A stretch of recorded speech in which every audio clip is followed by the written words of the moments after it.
Here we go.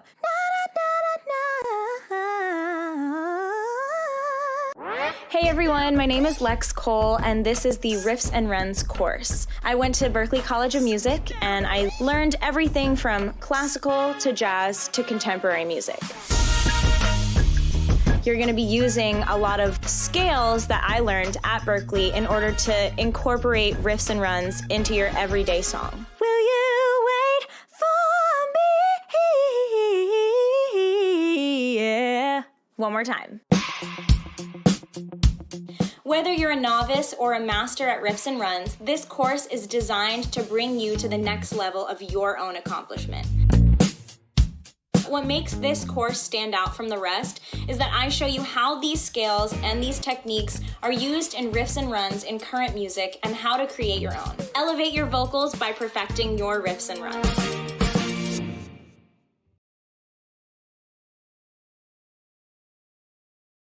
So what we're going to be doing today, obviously all of you know, we're doing our consultations.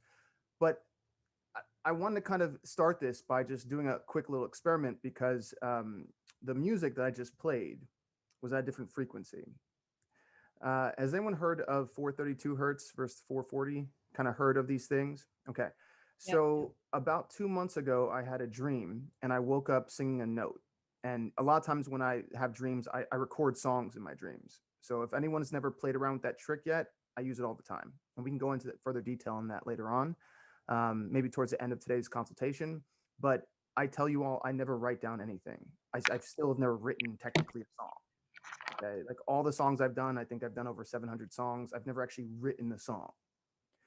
A lot of my songs come from waking up out of dreams, and I record the melodies and I record some of the lyrics that I kind of hear, and then I take them into the recording studio with my other collaborators, and then we kind of sift through what sounds like it could be something from the architecture of the vocabulary I'm kind of jibber jabbering. And then other times I'm just channeling when I'm listening to a track, which I've talked to other people about. It's definitely a skill that if you can start to develop it, it's extremely helpful when you're writing because you're not actually having to bounce back and forth between, does this sound right? Does this, and it's all about feeling. It's just that feels right. Go with it. And what tends to happen as you perfect this this ability, not only does it start to feel right, but then you start to pull these little words and you start to whittle away at things, kind of like, you know, with wood, how you whittle away a little what are those called? Like little toys and stuff people would whittle, or even like a sword, people whittle them with wood. It's the same thing I'm doing. I kind of have a structure of something that sounds and feels cool, and then we just whittle away until it actually feels genuine. Okay. But we'll get into that. The part of the frequency is that the other day I had a dream and I was singing a note. I walked out of the dream. If no one knows how to dream walk, there's something else I can teach you on another day, but it's definitely something you should learn at some point because things get really interesting once you know how to do it. I see some people shaking their heads up and down. Either you've experienced something like this or you've heard of it and you went, oh yeah, I kind of done that, but maybe you don't know how to, maybe you do, or maybe you don't know how to use it at will. Okay. When you can use it at will, it gets really fun, really interesting. And then you can, it definitely helps anything creative. Okay. But let's start with the dream I had the other day. I had this note. I woke out of the dream. I recorded the note on my phone.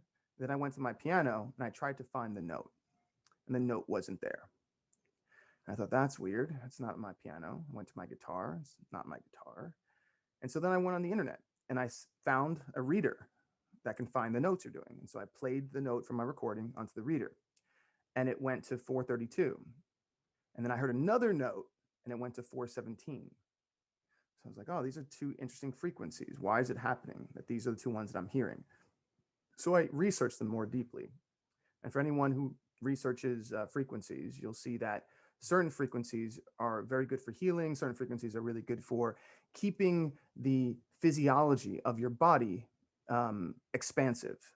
And it's very important when you hear the word expansive, because creativity is exactly that. It's expansive. It's this idea spawned that idea, which created this, and it's constantly reacting, and you're just being expanding to these ideas. But the interesting part, and when you dig a little deeper, is that, and I've said this to people before, when you understand energy, you understand a lot more than this industry. This industry is one separate thing, has nothing to do with energy. It's a business. It collects products, it markets products, it distributes products. When the product can no longer produce, it removes the product. Okay. So, there's a lot of artists that I'm sure you knew 10 years ago who are not around today because they were no longer producing a product that the industry could market in the current state of affairs. And so they removed it. They removed the person because they weren't creating a product that the industry deemed as being well for their financial backing and for their investors, right? So that's the business part. But the internal part for us as musicians is understanding what are we able to actually do. I mean, for me, that's where all the cool stuff really lies. That's where the magic lies, is going, so you mean if I want to change your physiology, I just have to know what I'm actually doing and then tune that and then stack that with anything I want. Mantras, ideas, concept, like all these things are possible. But if you don't even know that's what you're capable of doing, you're just going to write a bunch of songs and hope that a record label likes you, which is a whole different ballgame. So it was interesting in this dream. I'm going to tell you a little bit about it because I've had dreams like this before, only 3 times in my life. And whenever I've had them, they've always equated to exactly what I saw. I know that feeling when I'm like, okay, that's that thing again. So I'm going to preface this by this. Let me show you a video real quick of what happens on the biological and like a physiological level when it comes to the frequencies and what they're doing to our cells. Now, we all know that our bodies are like 70% water, right? Like, that your brain, your lungs, your heart, a lot of this is water. 70% of your body, I think, is what comes down to. You might have to Google it and find the exact numbers, but I know it's around 70%. We all kind of heard that before, right? Okay, cool. So here's what's really interesting is, check this out. So here is, can you see my screen right now? Okay. You might want to lower your sound just for a hair for this because it's going to play a sound and you don't want it to hurt your ears. But it's going to play a sawtooth wave. And so anyone who's a producer, you kind of know what a sawtooth wave is, right? It's kind of cutting through like that. Now 440 hertz means the amount of times it's going in a second. That's the hertz, is how many times is this thing going up and down, basically vibrating per second. So it's doing it 440 times. This was changed. It first started in the 1800s, but definitely in like early 1930s, it was changed to 440 so that there was a standardized frequency that everyone could tune to. Because all around the world, people were tuning to different tunings based on what they had been raised listening to. That doesn't mean it was right just because they did it. Okay. And this is where the important part comes in.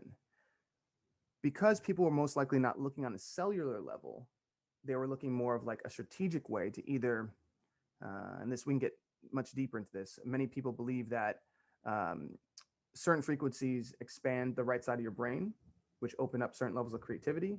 And so if you can create a negative vibration in the right side of your brain, it's easier to control you, to enslave you in a sense, to focus on products, to focus on things that they want you to, and kind of indoctrinate that. That's the theory. But even if you don't go into the conspiracy side of it, just look at what this actually does, what happens. Okay. And that's what we're going to focus on right now. Just the basic, let's look at this as human beings and just with our own deciphering mechanisms, see what we think. Okay. So this is at A4, so it's 440 hertz, a sawtooth wave. And I want you to see what happens when you put that tuning into water.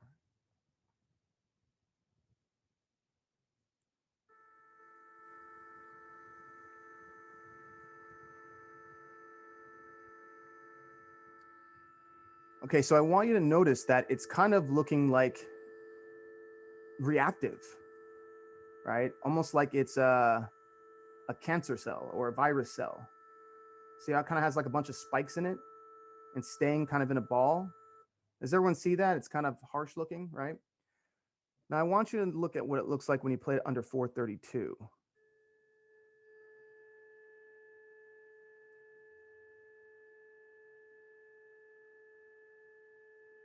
That's expansive. You You see that's like creating geometry shapes and within shapes. There's growth in here. There's a beauty in this. And it keeps getting more and more. Looks like a snowflake. Exactly. There's a geometry to this stuff. It looks a lot softer too. It does, right? So forget conspiracy, forget any of that stuff. All I'm saying is that if you look at the vibrations that we're putting into the world, if we're using 440, which probably 99% of us are doing, I'm just saying open the perspective to always start things at, it's the reason why we say ask why a lot. Because when you ask why, you start to uncover things and you go, well, why do they do that? Like, does that make much sense? And who did that benefit at that time period to do that? Most of us come into the world and we just accept things because everyone else is doing them. But we don't stop and just do a little bit of research and go, why? So for me, it came to me in a dream. Like, wait a second, I should look into this. And then I dwelled deeper and deeper and deeper. And then I uncovered some videos and I went, okay, this makes a lot of sense. So anyway, I'm just saying for your own selves, think about that. I can tell you that a lot of my new music is all going to be at 432 because I'm conscious of this. And I go, okay, if I really want, and here's where it gets important. The way our brains work is it's just taking information like a computer and deciphering the electronic signals. So even if I'm singing something really happy, if the signals underneath it are vibrating like this, my brain is actually starting with this part. And then it's getting the melody, and then it's getting the lyrics, and then it says, oh, I like this song. But imagine if this part was smooth. Imagine if this part was expansive. And then you stack that with a great melody and a great lyric. You might have a larger impact. And definitely one people might not even realize they're feeling. So what's really interesting is that there was an excerpt from XXXTentacion where he was talking about this. And I thought it was really interesting because he was a young guy who was saying, I can manipulate people's thoughts with my music. He openly talked about this. I found I don't know if it was a podcast or said on a live stream. Let's see if I can find it. Tenacion on frequency.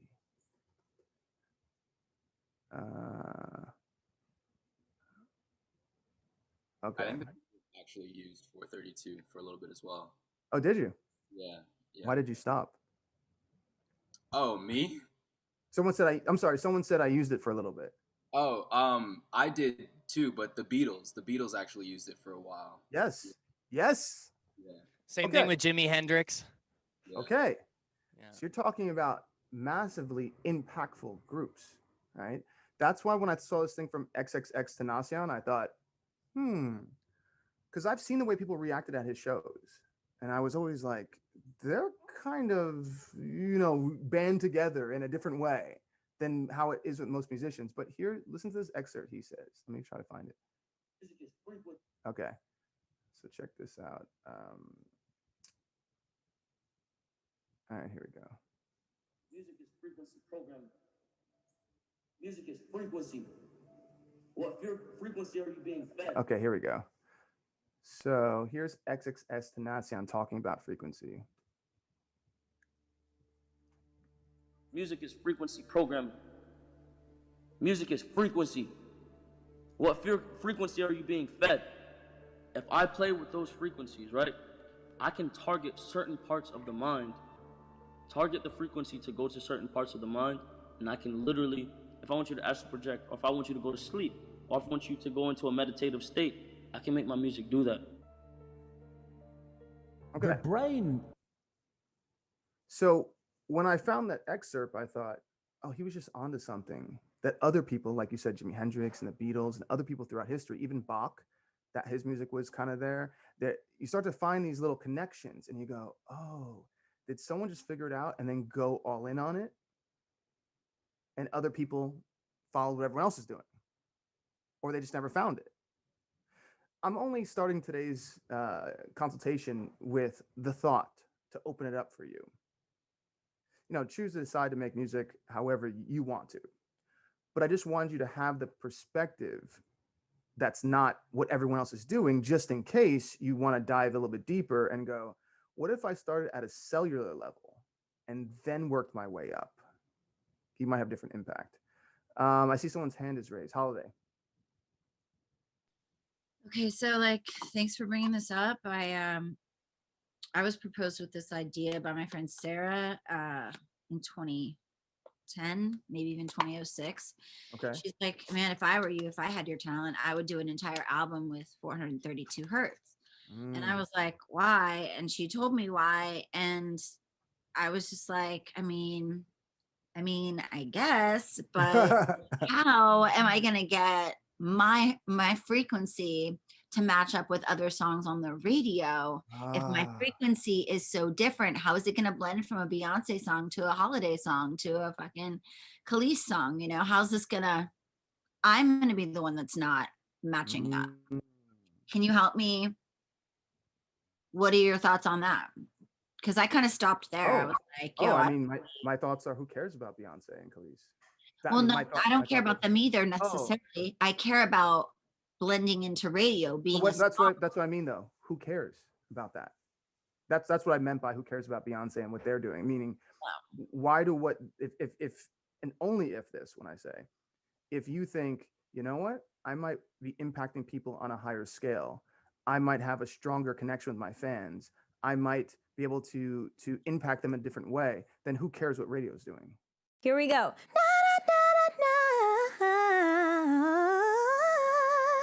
Hey everyone, my name is Lex Cole, and this is the Riffs and Runs course. I went to Berklee College of Music, and I learned everything from classical to jazz to contemporary music. You're going to be using a lot of scales that I learned at Berklee in order to incorporate riffs and runs into your everyday song. Will you wait for me? Yeah. One more time. Whether you're a novice or a master at riffs and runs, this course is designed to bring you to the next level of your own accomplishment. What makes this course stand out from the rest is that I show you how these scales and these techniques are used in riffs and runs in current music and how to create your own. Elevate your vocals by perfecting your riffs and runs.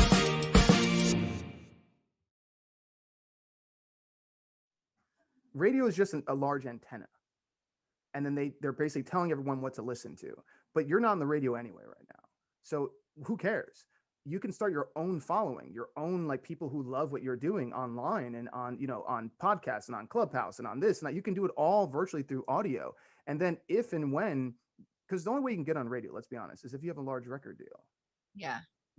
The likelihood of getting a large record deal in an industry that we were even talking about that has 600 artists get signed a year and you don't hear of most of them, the better thing to do is to focus on being awesomely you. Yeah. Yeah, just be so good at being you and build your own fan base. And then if a record label that you think you coincide with wants to partner with you, then great.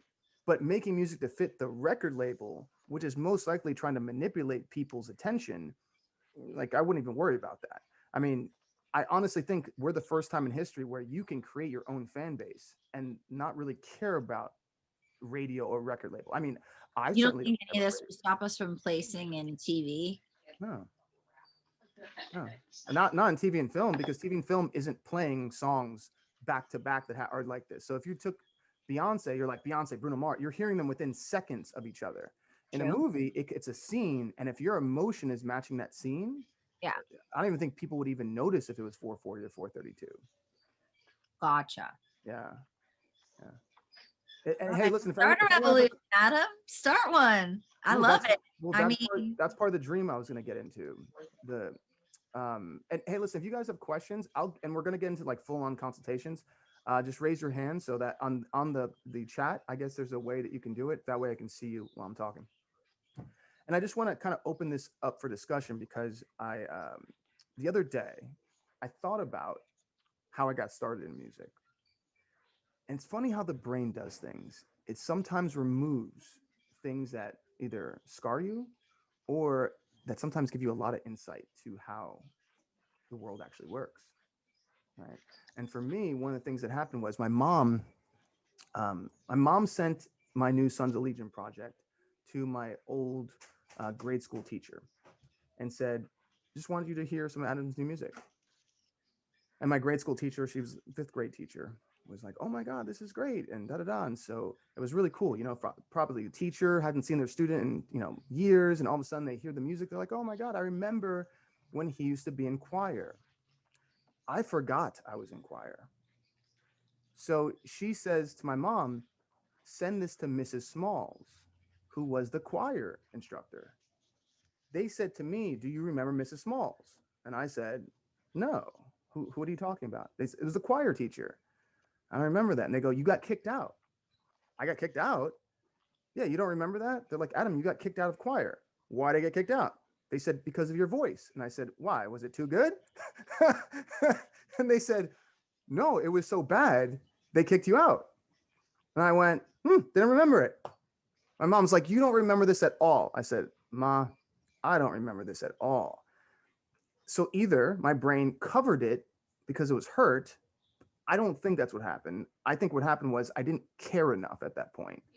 So when they kicked me out, I was just like, oh, okay, I'll go play sports. And just so we're like, I tell you guys, when I was growing up, I was like a serious athlete. I think I was one of the fastest track runners in Jersey growing up. I had a black belt by the time I was 11. I was competing at high level sports like baseball and football and basketball. So I probably was like, oh, choir, who cares?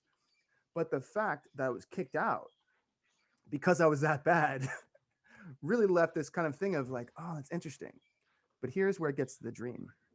So when I was 21, when I grew up, my dad was kind of like a pastor and very spiritual.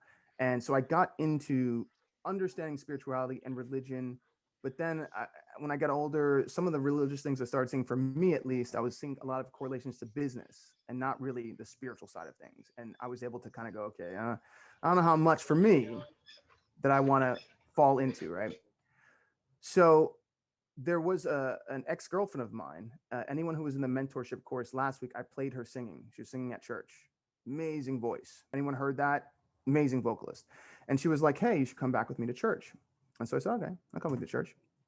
At this church I would go to, everyone was an amazing singer, because in Orlando, Florida at the time, you had Disney, you had Nickelodeon, you had all these people who were coming to be kind of quote unquote stars. And they were really, a lot of them went to church. So it was right next to it. So these people could sing. I mean, there was a lot of gospel groups, a lot of great singers were there. And I couldn't sing. Like, as I tell all of you, I was completely tone deaf. I sang in for my mom one time. When I told her, I was like, I think I want to sing. She was like, okay. My mom has perfect pitch, by the way. My mom said, go ahead, sing. And then I sang. And I will never forget this day. She goes, Ad, I think you'd be better at doing something else. And I was like, what are you talking about? And she was like, as your mother, and what she was saying was, as someone who can really sing, because my mom can, to say you want to do this as a living, you're already 21, other people started earlier. That was what she was trying to say. And she said it just like, I think you'd be better at something else, And I'll never forget this dream. So this is where I come to the dream part. I remember I wasn't sure what I wanted to do in life. I didn't want to stay in school because school didn't make sense to me. It never did. It was like, why are we learning things that I don't think we're going to use? And it doesn't make sense. And everyone's just partying so much and I'm getting sucked into it, but I don't want to be like these. Like, I don't see myself and the people around me at all. Like, because usually, you get into a place and I think a lot of this group, we see parts of ourselves. We're like, oh, they hustle like me and they want the same thing I want. And at college, I wasn't really seeing that. I was seeing just people bouncing off the walls in a sense, right? So I never really felt at home there. And I sat down and I had this full on prayer and I was like, okay, God, or whatever you would like to call it, a 1,000 different names out there. But for me, it was, what should I do in my life? What is my divine path? What is something that I can give? And I will never forget the dream because it stuck with me.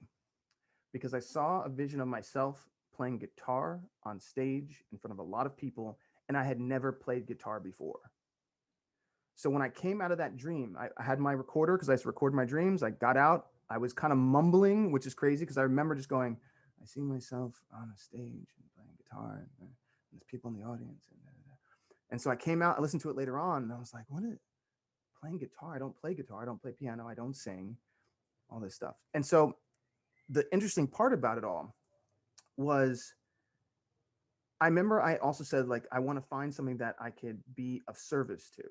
That's how I put it. I want to find something that it's not just about me, I could be of service to, right? And what's crazy about this, and it happened when I just sat down and played guitar yesterday, because I've been waking up in the mornings after we go for a walk and just playing whatever comes out first, which I highly recommend all of you to do. Go for a walk, come inside, just hit the record button before you touch a note. That's very important. Because if you're doing something and then you stop and go, oh, I got to record this, that brief interrupt in your offline thought pattern will change the direction of the thing that you were supposed to be channeling in that moment. So right when you get in, hit the record button and don't care what comes out. The amount of amazing music I've been creating in the last 3 weeks from just doing this alone, even to me, is insane. So that's why I'm like, I want all of you to try it. It's an amazing ability, because I think what's happening is you're getting connected to the world in a sense, right? But also you have a lot of adrenaline and dopamine kind of going in your body. So it's kind of like taking that energy and riding it through, and then it's just going to your subconscious when it comes to picking notes. And I've made some songs, I'm telling you, in the last 3 weeks, I'm sitting back going, wow, that's pretty trippy. But here's where it gets interesting. If I put a time limit on when I wanted to see the results of this dream manifest, I probably would have never saw it to fruition. If I said, well, I have to do this in 3 years, or otherwise that's not the right dream. I got to see it in 5 years, otherwise it's not meant for me. If I did that, if I pulled that card, which so many people do, I would have never reached a potential point, because I'm unlocking more potential in myself. And I've been doing this for a long time. I've seen a lot of people get halfway and then stop, and they're nowhere near their potential mark yet. It's like looking at like a battery, right? And if you can get to full mass, which would be amazing, think about the power of the energy of full mass energy that would do with a battery. People are kind of going halfway, and they're not getting the receipt that they want. They're not receiving the accolades or the attention or filling these insecurity gaps. And so they're stopping halfway, and then basically over time, it just gets less and less and less and less energy. So what's crazy about that dream is that guitar has taken me around the world now. That guitar has led to me working with millions of dollars. That guitar has landed me on tons and tons of TV shows and movies, on the radio, and writing for people, building this network. That guitar, that one dream, created enough energy in myself to constantly build this battery up, and then be able to give the battery to other people like yourselves. The reason why that's important is because the dream I had the other night, which was similar to that one I had, I don't know, 20 years ago, 18 years ago, was I was on stage. There were thousands of people there. And in the dream, all the instruments that were recorded were done with 432. And the sonic vibration going in this room was different. I remember saying to people, when they were hearing the music, so there was like a piano playing and some guitar. I remember saying, today you're removing religion. Today you're removing spirituality. I just want you to remember that right now in you is a unique energy that the person to the left of you and the person to the right of you does not have. It's not in them. You are unique energy right now. In my dream, everyone was like, you're right. Okay, I am unique energy. I said, so if you can remember that energy, also can connect to other like energies, kind of how we are in the group.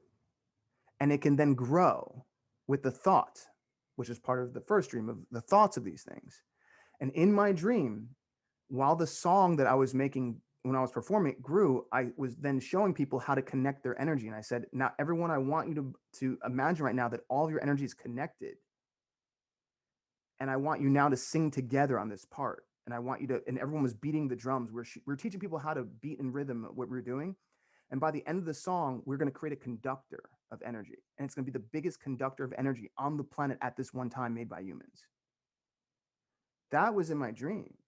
And I woke up going, all right, I'm going to do that. I'm going to do that.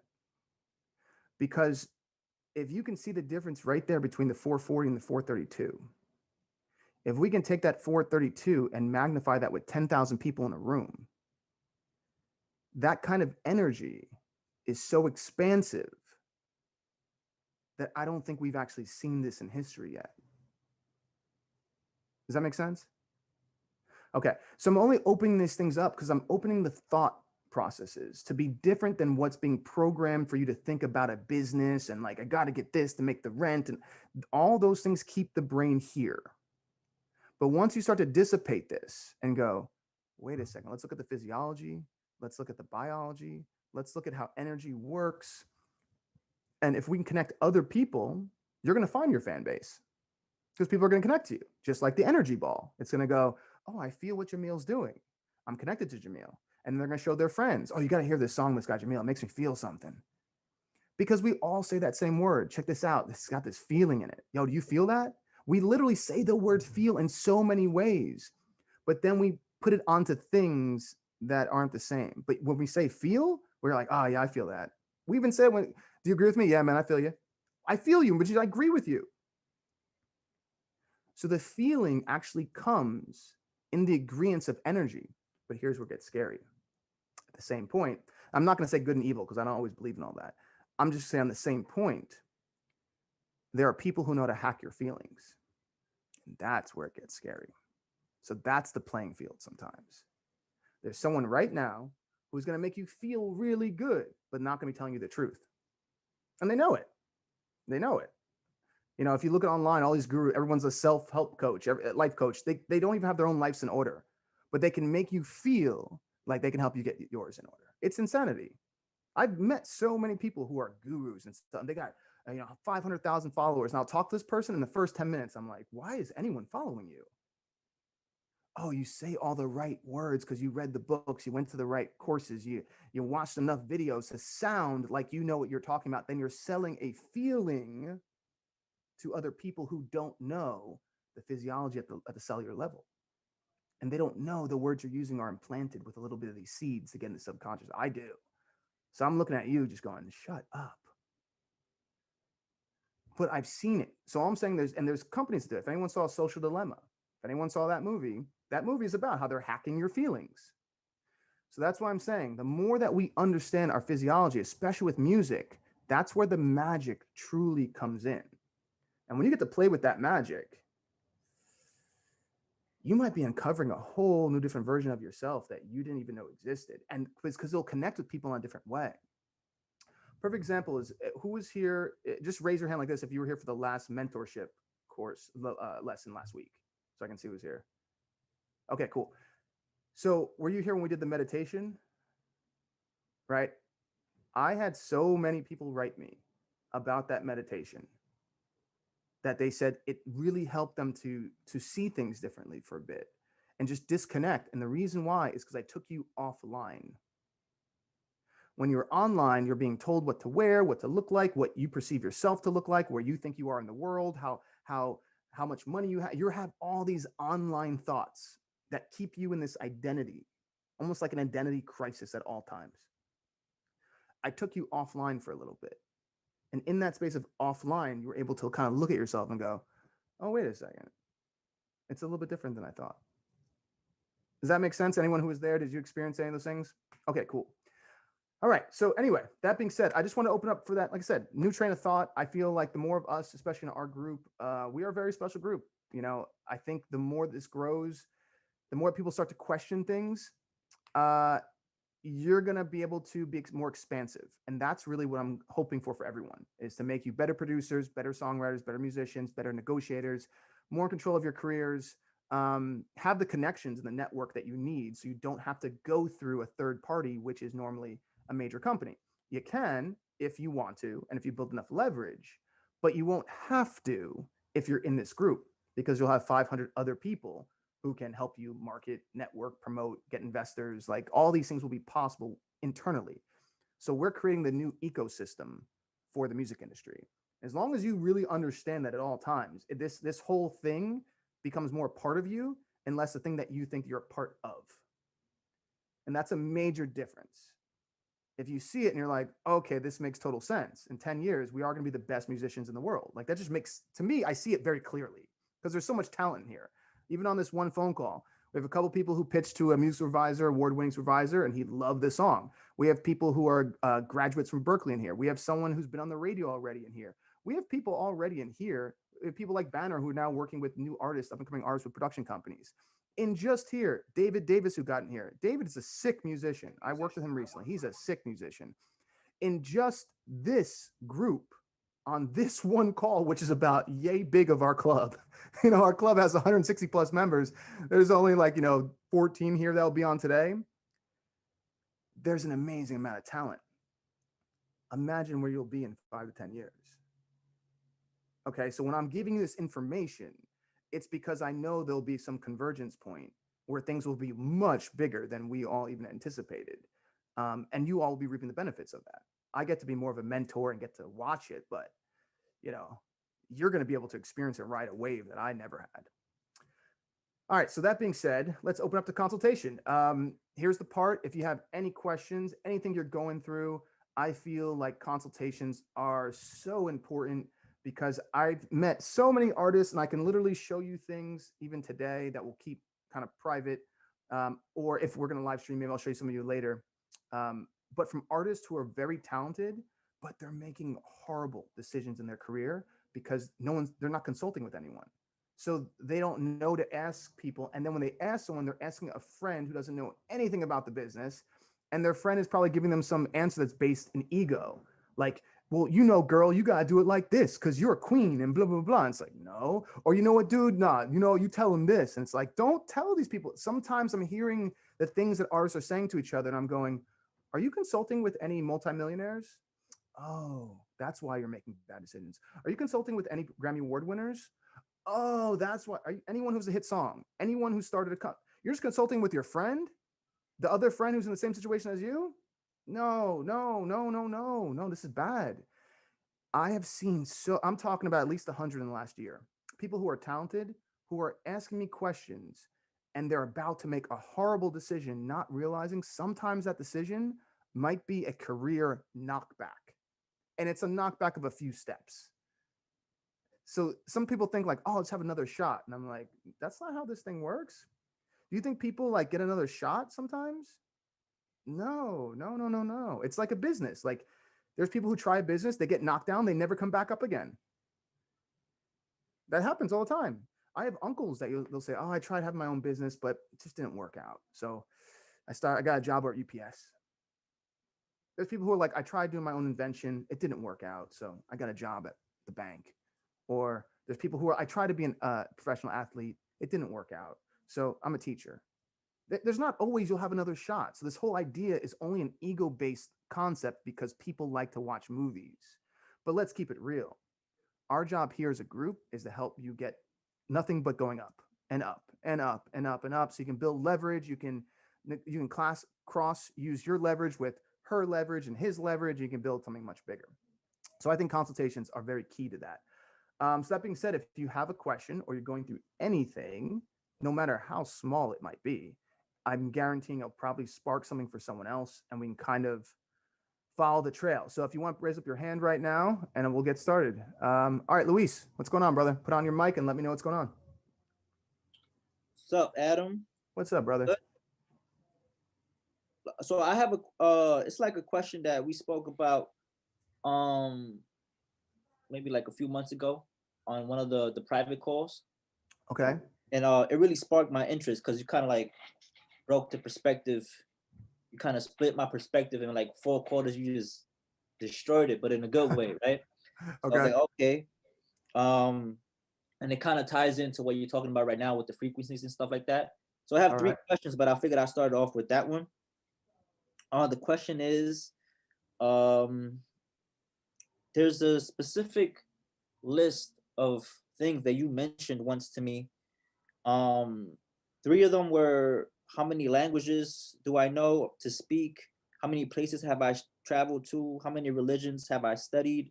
It was a few. It's like 8 different questions that you asked me. Yeah. To understand how wide of a perspective and experience I have. So if you kind of go into that and explain that for me, that would really mean a lot. Just because I wanted to explore that a bit more now. Okay, what is the question? what they were, what those specific. Well, a lot of times when I'm on sessions, I'm just channeling information that you need. It was like So if you didn't actually write it down, yeah. I won't remember it.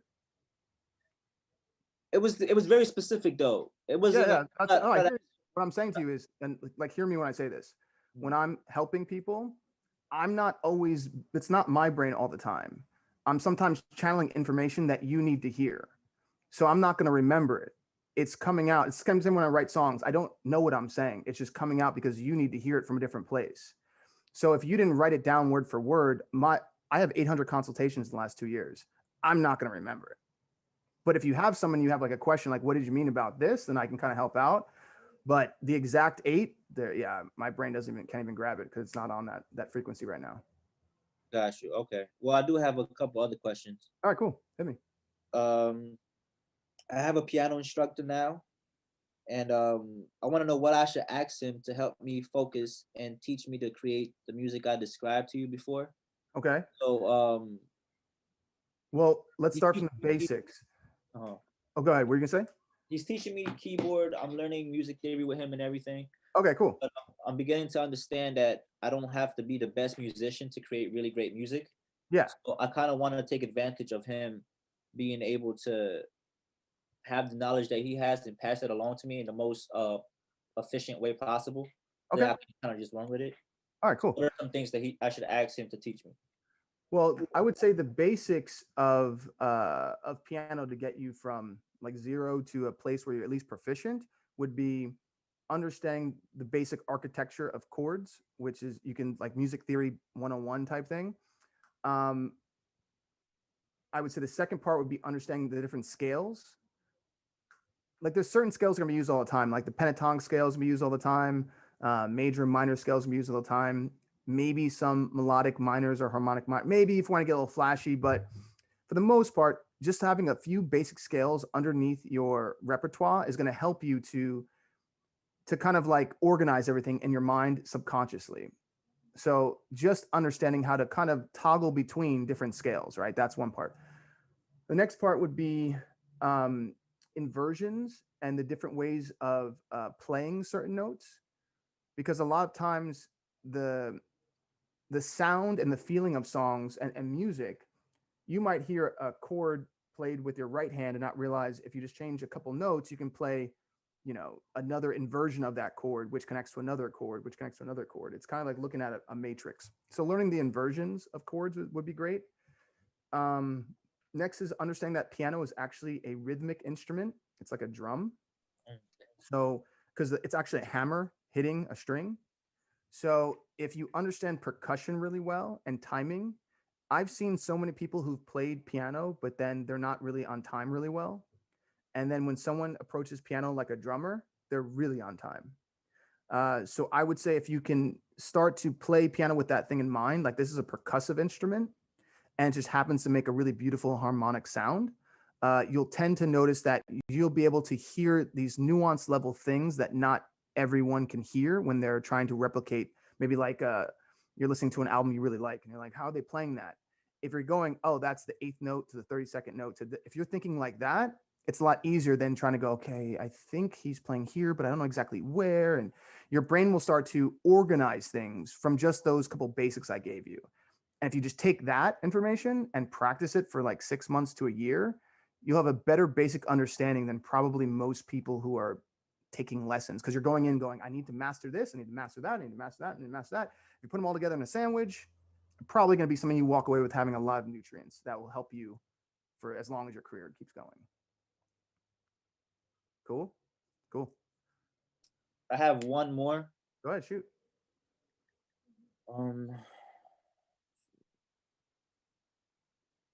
It's kind of similar to the one I just asked, but it's a little bit different. Okay. It encompasses everything. I'd like for you, like help creating like a blueprint for myself.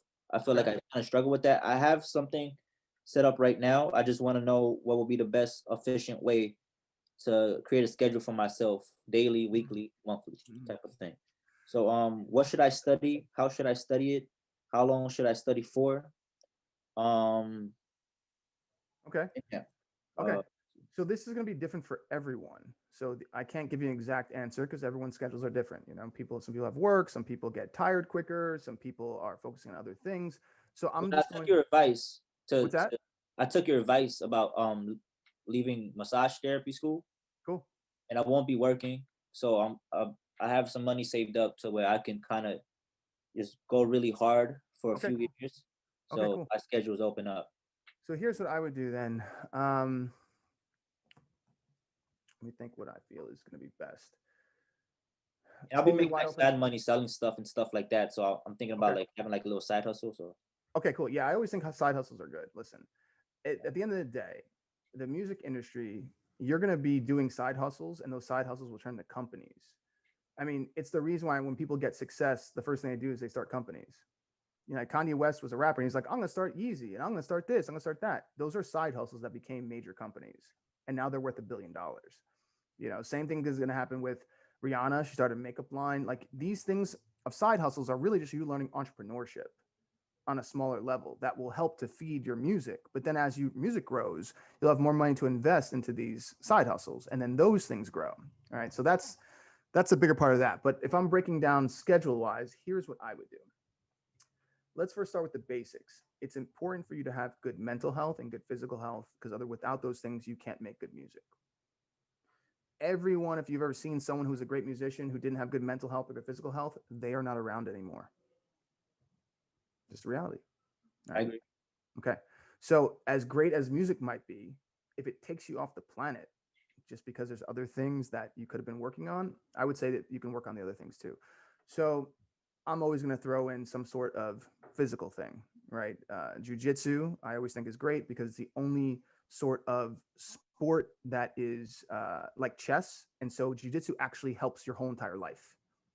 If anything else, like weightlifting, there's nothing I can really think of with lifting weights other than aesthetics that you walk away with going, because of weightlifting, I've learned this in my business. There's not a lot of that. You can try to get those metaphorical gaps, but it's really hard. But with jiu-jitsu, there's like 1,000 moves and everything is connected to something else. So you start to see this matrix in life, in business, in relationships. So it's like a gift that keeps giving, right? And I'm telling you from someone who's done like every sport, I've done a lot of different martial arts.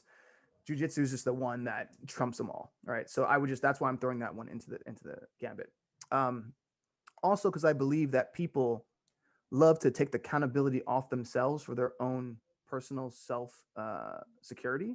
And they're like, well, the cop should have helped me, or the government should blah, blah, blah, or da, da, da, da. And I go, does anyone know self-defense? Take accountability of your own life, maybe. And then people are like, maybe I should. It's like, yeah, this is your life. So accountability over your own body. And I think knowing jiu-jitsu really does give you that. And the jiu-jitsu means the gentle art. So it's actually trying to be gentle with everything. It's not trying to hurt someone. It's trying to make sure that they can't hurt you or someone else. And in that, you become extremely powerful. I'm letting you know now, there could be a female who's 130 pounds. And if there's a guy who doesn't know jiu-jitsu and he's 200 pounds, that woman can win. It's the only sport that can do that, that can create that much of a difference in favor of the person who's actually smaller. So I would say jiu-jitsu. Then first, I would say about food.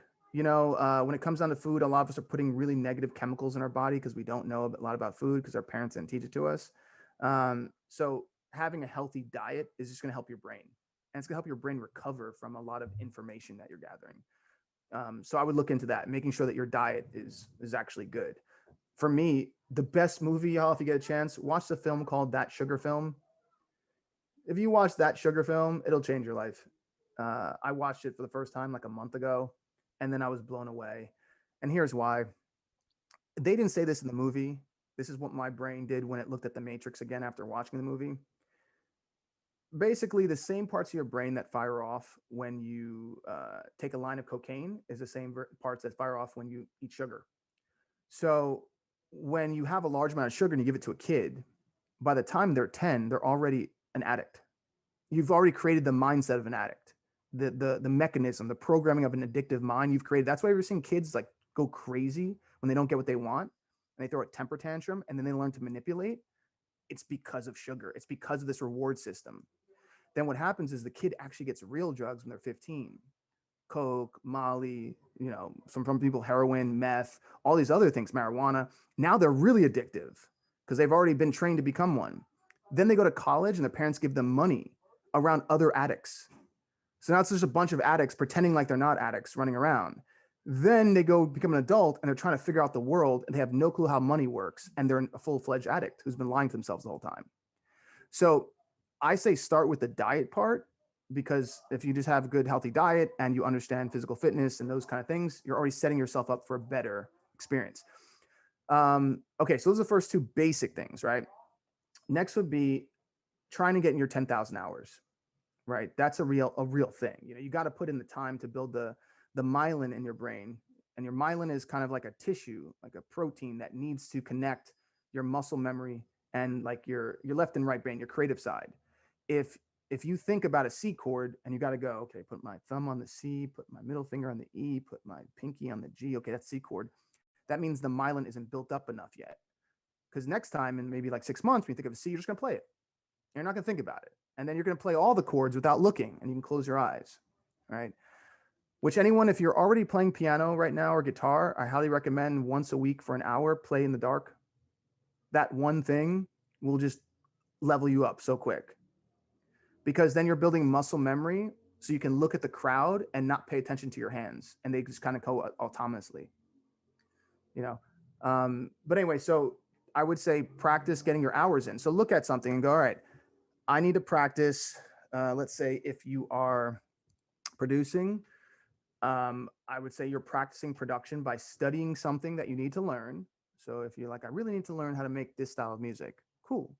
Take a course or watch videos on YouTube, get that kind of information and practice for about 2 to 4 hours. And so you're getting in this thing of being used to working and sitting down and working through things. And you're not just going, oh, half an hour, I'm tired, and stopping. Because in the studio, we're in the studio sometimes 12 hours a day. If you're practicing yourself to only be in for half an hour and leaving, then you're never going to make it in a real studio situation. So sit down for like 2 to 4 hours and work on your actual craft of music, right? And maybe it's 2 hours and you take a half an hour break and then it's another 2 hours, but try to get 4 hours in a day. That's what I would say. Because then by the end of the week, you probably can have about 20 hours a week. It's like 80 hours a month. So it means like every year you're getting in around 1,000 hours, let's say. If you get 1,000 hours, and I'll be more important, 1,000 hours that are nuanced level, like how I'm telling you, you're going to learn a lot of information. So that 10,000 hour mark, I don't even think you need that with today's equipment. Like Studio One, you can open up Studio One and start making tracks within the first 2 weeks. You don't need 10,000 hours in Studio One because it's so intuitive. So I would say that 10,000 hours rule is a really good marker, but with today's technology, you kind of can cut a lot of that out of the way, but realize you want to be a master at something. So learning, like you said, piano and basic music theory, learning production, learning how to produce your vocals are extremely important. I cannot stress, I've got 5 artists right now who are crazy talented, who've already had record deals, but because they can't record from home, they aren't doing anything right now. And they come to me and they're like, Adam, any projects you're working on? I'm like, yeah, I'm working on this. Do you want to get in on it? And they're like, yeah. Go, cool. They go, great. Do you have any producers in LA? I go, yeah, I got a bunch. They're like, great. Can I set up a session? And I go, no. They're not seeing anyone during COVID. They can send you tracks. And the artist goes, well, I don't have my studio set up. And I'm like, what do you mean you don't have your studio set up? You were on a record deal. Like, you've toured around the world. What do you mean you don't have a studio set up? I'm letting you know. And I'm not going to, not here, I'm not going to show you everything, but anyone who's in my mentorship course, I can show you some stuff. And you're going to go, wait, what? So getting to be able to produce your vocals at home and your music at home at a high level is imperative in today's industry. So if you got to take, an hour, 2 hours a day practicing that for the next 2 months, cool. Because that means you never have to hire a studio out again if you don't want to, So I think about 4 hours a day of music, 2 hours of, like 1 hour of some sort of fitness, some kind of thing like that. I would also say 1 hour of just education of something. Let's say if that's a new language, if it's something else creative, even if you're like study art, study something that just makes you more intellectual, because that always helps how you look at music. A great example is when I started learning Spanish, my music changed and I didn't realize it. I started playing different patterns because I was listening to Spanish music. And then the language of Spanish is different, and the way that you have to roll your R's and the way you have to do certain things with your tongue made me start to even do different parts when I was working with different rappers. The way I was able to hit certain trills and certain rhythms was so much more articulate. Like like my tongue was just like rapid fire. Or before it would get stuck and kind of jumbled, and it's because I wasn't articulating that for the language part. I would say if you're going to learn two languages that are beneficial for helping you, it's going to be Chinese and it's going to be Spanish. Those would be the two that I say if you were to learn them, it will help you as a musician.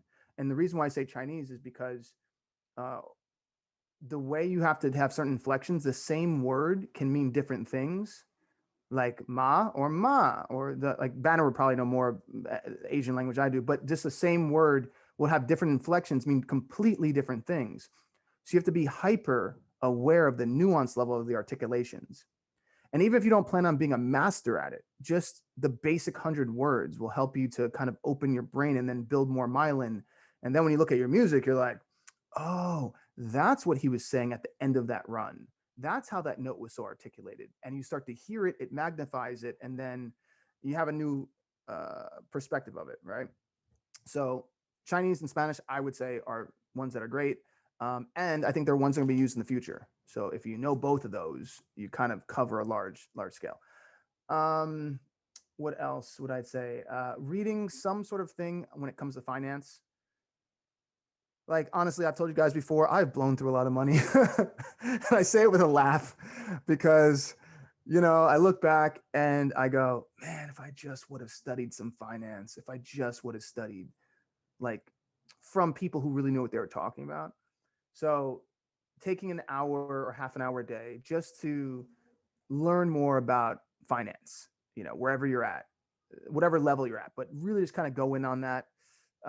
So yeah, that's how I break it up. And the rest, you know, whatever you want to do at the end of the day, go hang out with your friends, you watch some TV, blah, blah, blah, like figure out whatever you want to do. But I would say if you're giving about, you know, 6 to 8 hours a day for the thing that you plan on making millions of dollars at and traveling the world from, and, you know, impacting all these people, then 8 hours a day to what you'll get in the future is gonna be well worth the time invested. Cool. All right. Hopefully that helped, man. Thank you. I just want okay. No, for practicing piano and basic music theory, how long should that be? Like an hour, 2 hours? Yeah, I would say like here's a great way to gauge it. Have you ever been in the gym and you're lifting weights and you start to get to that like last rep and you're having trouble lifting it and you're like, oh, you could feel your muscles are getting kind of tired there? The same thing happens in your brain when you start to get foggy. When you're playing and you're like, oh, I'm getting kind of foggy brained. That's when you should stop. The part when your brain gets foggy is your brain building the myelin. That's the feeling of it. So it's, I'll also say this. If you wake up the next day and you feel a little depressed, just eat certain foods that bring back more proteins and things like that, because what's happening is that you're building muscle, but you're not used to feeling muscle in your brain. So then it triggers other things in your physiology. And you might think like, oh, I'm just so wiped today. I'm so depressed. And it's not that. It's your brain is trying to rebuild. I'm just tired. Yeah, it's trying to rebuild new tissue. So just give it plenty of good foods. Like blueberries are great. Like they've even did scientific studies that say blueberries with people who were getting close to Alzheimer, when they ate blueberries every day for a year, it reversed their brain 11 years. That's how much it reversed the things that they were about to get. So blueberries are really great for your brain. So find other brain foods and kind of geek out on that for a little bit. But yeah, whenever you get that feeling of like tired brain, that's myelin. Stop. Like you're at your day's edge, right? And Here you'll try to gauge it. Everyone else is different. Yeah. Hey everyone, my name is Lex Cole, and this is the Riffs and Runs course. I went to Berklee College of Music, and I learned everything from classical to jazz to contemporary music. You're going to be using a lot of scales that I learned at Berklee in order to incorporate riffs and runs into your everyday song. Will you wait for me? Yeah. One more time. Whether you're a novice or a master at riffs and runs, this course is designed to bring you to the next level of your own accomplishment. What makes this course stand out from the rest is that I show you how these scales and these techniques are used in riffs and runs in current music and how to create your own. Elevate your vocals by perfecting your riffs and runs.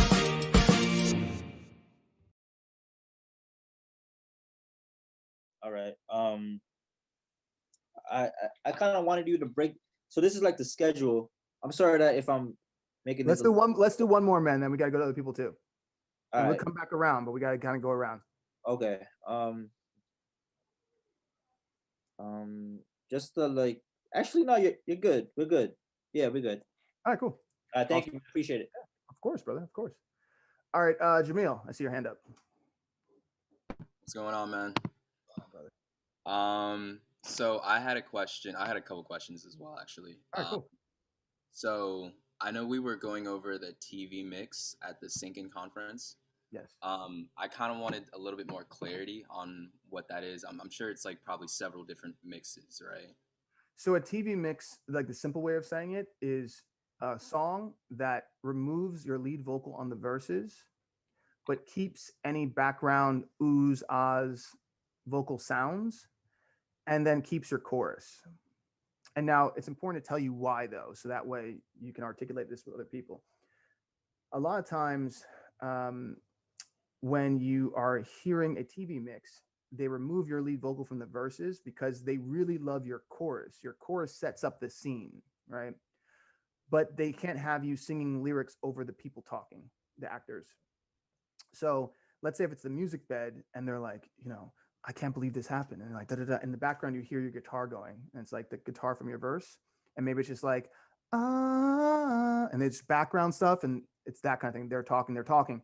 Then the scene goes into a montage. And then your chorus comes out. And it's like, you used to love me better. You used to love me there. And so then all of a sudden, that's the moment when they're like, oh, feeling this. And there's not a lot of talking happening there. Right. So that's why TV tracks are used a lot. If anyone saw the episode of Lucifer when my song was on there last in November, that's exactly what happened. They took the verse out and they kept it for the part, give me some of that power. And they put it in that montage scene. So that's all a TV track really is. All right, solid. That's cool. Sounds a lot simpler than I thought it would be. Yeah. So also about the soul signatory. Let's say that we send somebody. It's kind of two questions in one, but okay. Let's send somebody an intake form of the soul for us to be the soul signatory because Moranis and I are making our own kind of thing. Cool. Are we responsible then for placing the song if we're the sole signatory, or is that just that's a great question. That's kind of the reason why you're getting the permission to. Okay. So, that's such a good question. So let me dive into this a little bit. I just want to point this out in case you didn't do it. Are you creating an entity between you and Moranis, like a name of a band or a production group? Yeah, we're making an LLC, but we haven't done it yet. We're just getting songs together. Cool.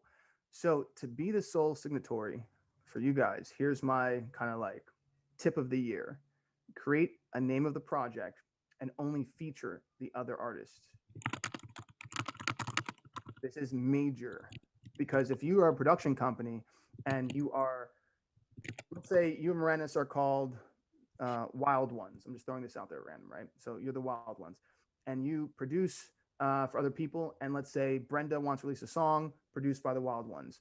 You are getting zero credit other than on the small credits that probably no one's going to see on the album because no one reads interliner credits anymore. And maybe on Wikipedia, if that song becomes a hit, people will find you. But if it's Wild Ones featuring Brenda Dirk, that's a whole different ballgame. Now you have leverage and market share in the business. Now when you go contact another artist, they see you with the millions of views, and more importantly, you get paid as a performer.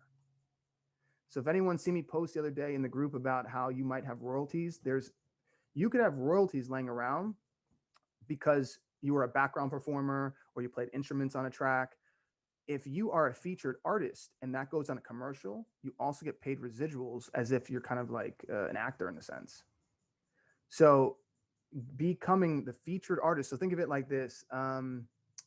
A good example of it is what's that group that isn't it like Diplo and Skrillex have a name together? Yeah, Do they have- YouTube. LSD. Oh, wait, Wait, what's it? Wait, what? LSD. Jack you. Wait, what? There's like 4 different answers to this one. Jack U, yeah. Jack U. Jack U. Thank you. Okay, Oh, so never Jack U. So Jack U is the name of that entity. They're gonna make royalties off Jack U, because and not just as separate. It's because it's kind of like an act. So that's what I would do to make sure you get paid performance royalties. So you can get, and then when you get the signatory, it makes sense because it's your band featuring just another artist. Does that make sense? Now, second part of that is if you're getting a signatory to be the sole people to pitch this, it's because you should be walking in with the idea of it's because I can place this. Because if you're just walking in like, we want you to sign to us, and someone goes, well, why should I? If you're like, well, because we just took a sync course. You know, if you go, because when we're negotiating with these sync companies, we want to make sure we can clear these things fast, and they're all going to ask for a one-stop clearance. We have to be that one stop. And we are going to be working these all day long. Like, we're going to be pitching them all the time. Most upcoming artists, unless they're in a mentorship group like ours, or they don't know anything about how to land things on TV and film, they have zero clue. You know, they watch some YouTube videos, they go in some Facebook groups, none of them really do anything, and they just talk about like, hey, can someone get me in a library? And I go, but that's not going to make you a living. You get a placement on MTV or you get a placement here, like those are cool, but that doesn't make you a living. If you're trying to go to make this a full-time living, have it like this, to where you're the act, you're just bringing artists you want to work in, and you're pitching all the time directly to the supervisors, especially, you know, you're meeting so many supervisors who come into the Billboard 500 Club. When you have your project together, kind of pitch it like an EP, like here's an EP of our sound. And if they love it, they're going to be like, do you got more? Do you got more? Do you got more? And that's kind of what happens. So that's the route I would take for least resistance and highest level of return on your investment. Okay, solid. Thank you. And then I have Yeah. one question. Yeah, go ahead. Because I know you talked about getting songs out quickly. Yeah. So what are some methods that you use in order to do that? Like, I know you talked about making small kind of energies here and there, like a loop here with like a little mumble thing, like kind of consistently. So if you could kind of dive into that, I'd really appreciate it. Okay, when you say getting songs out quickly, are you talking about the creation of songs, the production of songs, the releasing of songs? What are you more talking about? So like, let's say going from 0 to a finished like creative project, not the mixing and pitching and everything else. Okay, it's all going to be different depending on what's happening, but I actually can show you. Can I show you? Do I have that? I can show you a piece of something. So if I'm collaborating, we're all collaborating at the same time. Okay, this is very impactful. So let me kind of show you something real quick. So let me see. Let's go to my desktop. Okay, so this is for speed when you are working a collaboration session. All right, so you see this video right here? Okay, so we're writing a song.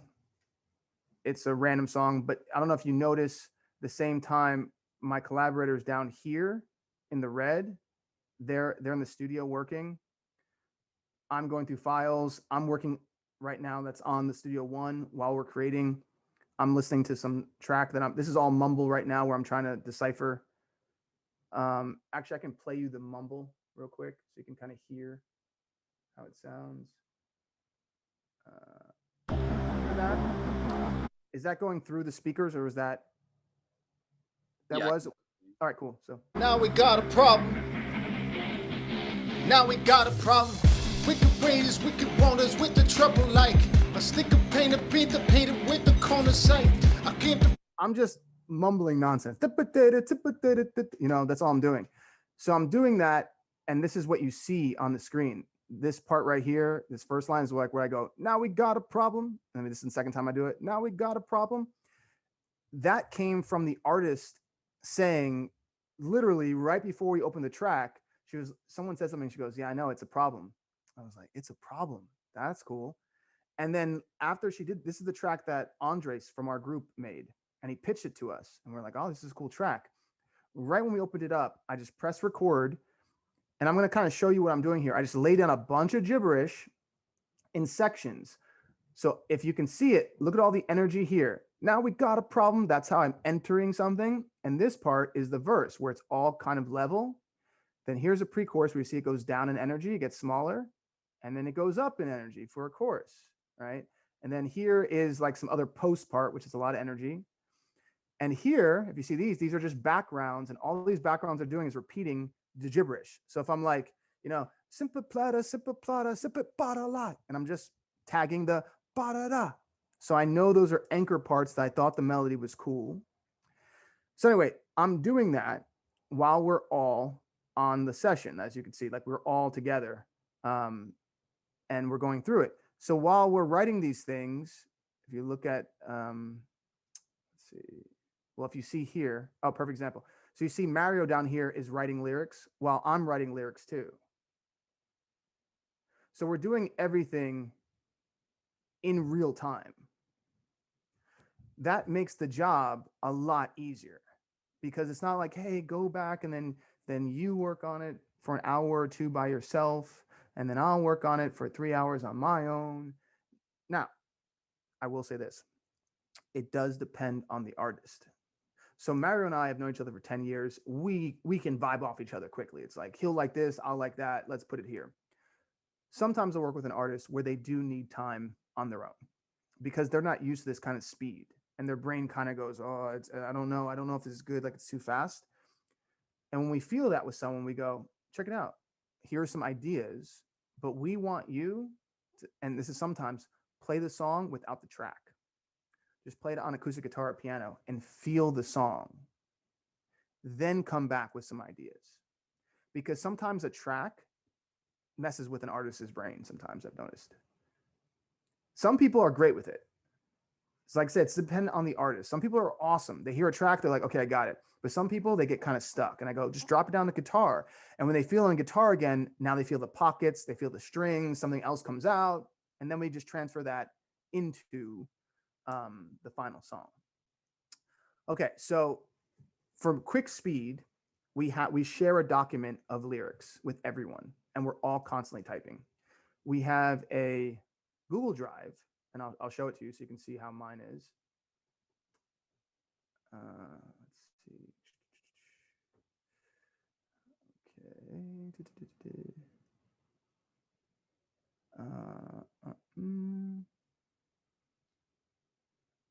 All right, so let me share with you this.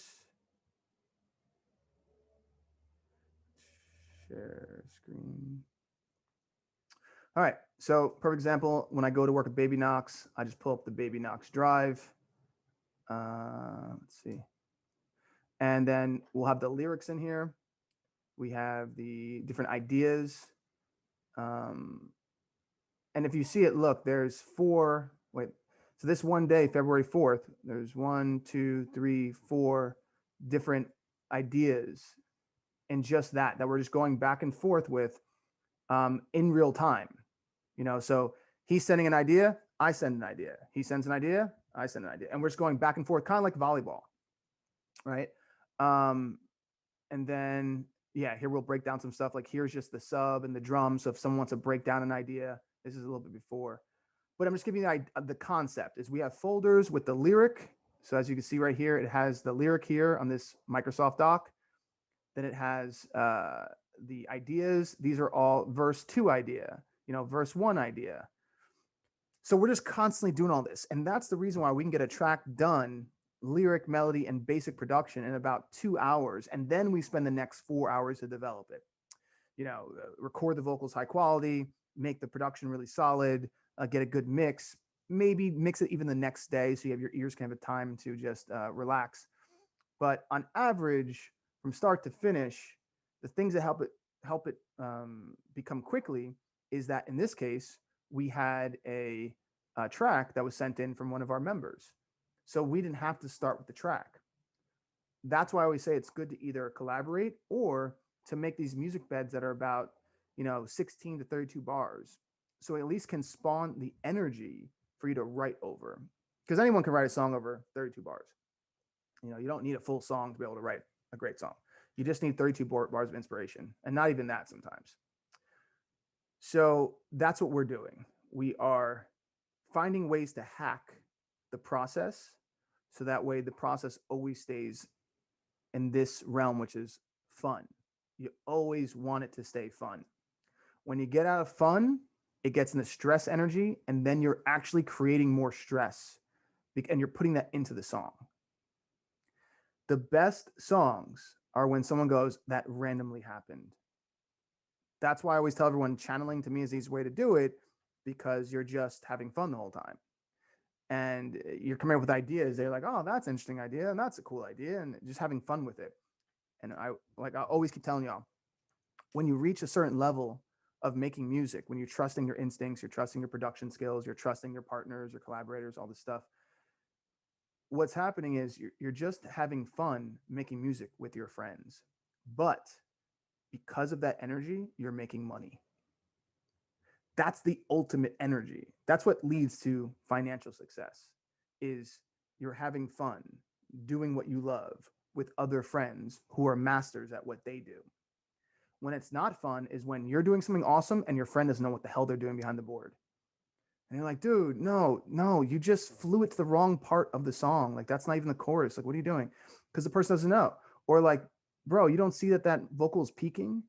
It's like peaking. It doesn't sound right. Oh, then it gets frustrating. Or you're hitting the wrong notes on the piano or the guitar. Like, you don't hear that those are off note, or you're singing the wrong notes, or that lyric is not even something that you would say. Like, why are you even singing it right now? When those things are happening, those are blocking the fun vibe. And that's why it's imperative to master these things. So when you do go to have fun, it's just like playing volleyball or tennis with a friend, and you're just having a good time doing it. Yeah, definitely. Thank you. I think it's just definitely trying to get into that flow state. And Yeah. I was having a conversation with somebody about that. It's like continually try to get in that flow state. But I think it's about like getting, like you said, good enough to where you don't have to think anymore to get to that flow state. But So templates help. Mm-hmm. That helps amazing. Like, templates save you all that time of clicking and dragging and putting. So have your vocal template ready, have your production template ready. Sometimes what I'll do is, like, on an off day, I'll just spend an hour of making just 16 bar loops as fast as I can. And I only get them to a point where I can go, I vibe with that. And if you're a singer, you'll hear it, or even a rapper, you'll hear it quicker. Where producers like, I'm going to add this and I'm going to add that. If you're a singer, you know when something inspires you. So I'll literally have just a ton. I mean, I might have 100 of just, like, on a Saturday, I have nothing to do. I'll take an hour, maybe 2 hours, 16 bar loops as fast as I possibly can. Find things on Splice, find things on this thing, sample this, sample that.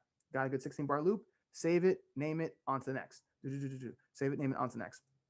I keep doing that. And then when I go back in a session, I have so much ammunition to pull from, and it keeps it fun. Solid. Thank you. Yeah, we got the docs. We don't write all at the same time. So I'm definitely going to tell them about that and see, how that works and everything. Cool. Yeah. It's good, because then you can get real feedback in the moment of if the other person is reacting to something the way you are. And that's really how the whittling happens in the songwriting process. Because, for instance, I work with one artist. She is so good. She's so good. But if you're not in the room with her, she'll go a little bit too esoteric. And it's because she's not surrounded by a lot of other musicians who are thinking of a commercial way of writing. So she's so good, but then you got to also be there with her. And so sometimes you'll just have her do it on her own. She'll bring it back. We'll chop it down. That's good. But it also takes much longer. And she might then get connected to the thing that she's doing. Like, oh, this is so great, though. And you're like, yeah, but the average person won't know what you're saying. Like, they won't connect.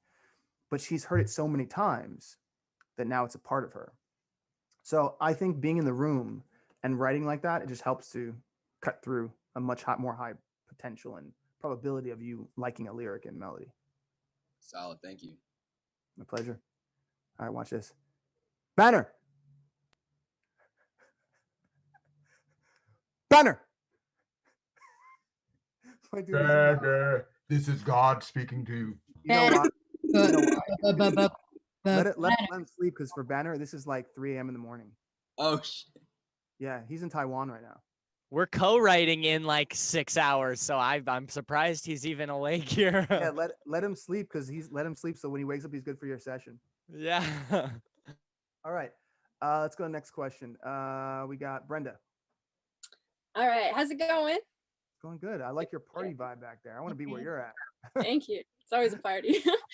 Okay, so I had a quick question about kind of like content creation. Like, I'm getting into the point where I am like starting to create content for my next releases, but I'm kind of having an issue, like with everything feels so self-centered. Like, look at me, I'm filming a music video. Look at me, I'm doing this. How do I create something that brings value to my audience?